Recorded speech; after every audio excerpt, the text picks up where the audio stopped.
Hey guys, welcome back.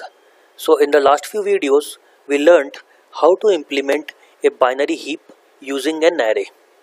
Hope all of that concept was clear.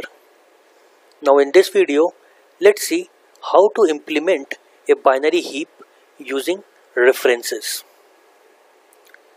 So as we have already seen that there are 6 operations that can be performed on a binary heap. That is, create, pick, extract, size, insert and delete. Now when it comes to implementing a binary heap using references, we don't have any problem in any of these operations. The problem will arise only in this operation, and that is the reason we typically never prefer implementing a binary heap using references. Now what is the problem with extract mean? Let's discuss now. So let's say this is our binary heap and we want to extract mean. That is, we want to extract the root element. Now we have already learnt how to do this operation using an array. But when it comes to implementing it using references, we have a small problem. And the problem will come in this statement over here. So remember that when we were implementing from an array, what did we say?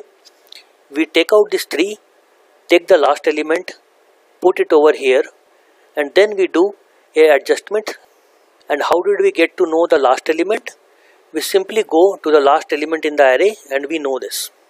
But when it comes to a reference based implementation, there is no way in which we can find out the last element of this tree.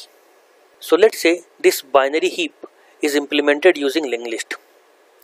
So right now we have no idea or no way to come to this last element of 100 in log of n time. All that we have to do is we have to traverse each and every cell or node.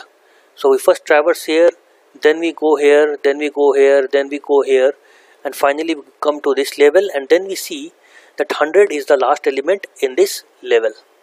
So you clearly see that this is taking order of n time because we are traversing all the nodes from starting to last. Now remember that extract mean operation should ideally be done in order log of n time. Now only to extract the last element, if we take order of n time, then that is obvious that this entire operation will be done in order of n time. It can never come in log of n time. Hence, it is always recommended to implement a binary heap using an array, and we should always refrain from using a reference based implementation for a binary heap. So I hope you have now understood what is the limitation of a binary heap. So we have come to end of binary heap chapter. Now I'll highly recommend you to implement all of these operations in any of your favorite programming language so that you can understand all of these operations better. In case if you get stuck, all of this code is available in the resource section in Java programming language. So that is all for this topic of binary heap. In the next video, let's start the next topic.